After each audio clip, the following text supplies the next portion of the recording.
Moi, en fait, Zverev, j'ai eu la chance de le commenter sur ce tournoi assez souvent et il m'a bluffé contre Molchan, notamment, et où il lui a mis vraiment une fessée. Et alors, on peut très bien se dire, évidemment, c'est Molchan, c'est à sa portée, mais en fait, c'est sur les intentions et sa façon de jouer, en fait, qui m'a surtout surpris. On a souvent tendance à dire qu'il est passif, qu'il a un élastique dans le dos, qu'il a du mal à aller vers l'avant, qu'il commet tout d'un coup beaucoup de doubles fautes, beaucoup d'erreurs. Et oui, là, il y a quand même quelques doubles fautes de temps en temps, mais il y a toujours ces intentions en fait de vouloir faire le jeu, prendre des initiatives et un peu prendre ses responsabilités.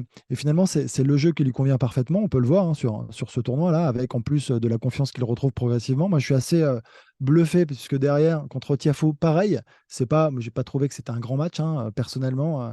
Il y a eu pas mal de fautes directes, pas mal, mais bon, en même temps, c'est ce que propose Tiafoe sur terre battue. C'est pas évident, ça va très vite. Il joue très tôt, donc il fallait être solide, costaud et tenir sa ligne. Il l'a encore fait.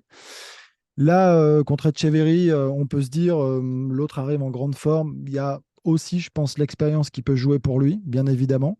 Mais encore une fois, les moments importants, il les gère bien avec, euh, avec l'envie toujours de jouer tôt, de prendre la balle au sommet du rebond et d'aller chercher les points au filet.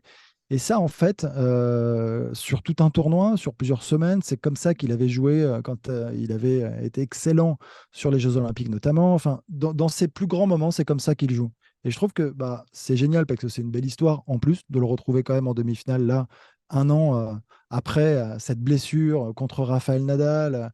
C'est, on a l'impression que voilà, il revient enfin à son meilleur niveau, là où finalement il s'était blessé, où tout s'était effondré. Mais oui, la manière dont il joue me plaît énormément. Et je pense même, mon cher Sébastien, qu'il pourrait aller plus loin. Ah, parce qu'on peut aussi parler de la partie de tableau de Zverev, hein, qui n'a quand même pas été une sinécure, tout de même. Alors bon, il y a eu Tiafoe, effectivement, au troisième tour, Dimitrov en huitième, avant de retrouver Etcheverry, donc qui n'avait pas perdu un set avant d'atteindre l'écart. Bon, c'était un tableau serment, mais quand même pas évident, sachant d'où il revient, Christophe. C'était quand même étonnant de le revoir là. Ah oui, oui, personne n'imaginait qu'il irait en demi-finale de ce tournoi. Peut-être Arnaud?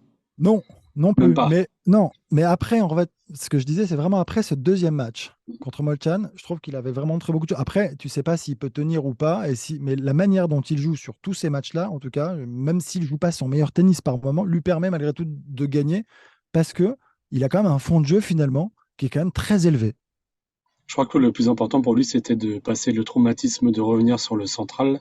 Il en a parlé, je crois que c'était après le match contre Molchan d'ailleurs, Mhm. son premier match en night session sur le central. Et une fois qu'il a passé ça, je pense qu'il a été débloqué. Et puis de voir l'élimination de Denis Medvedev et Jannik Sinner dans sa partie de tableau, forcément, ça ouvre, mais ça ouvre pour tout le monde. Hein.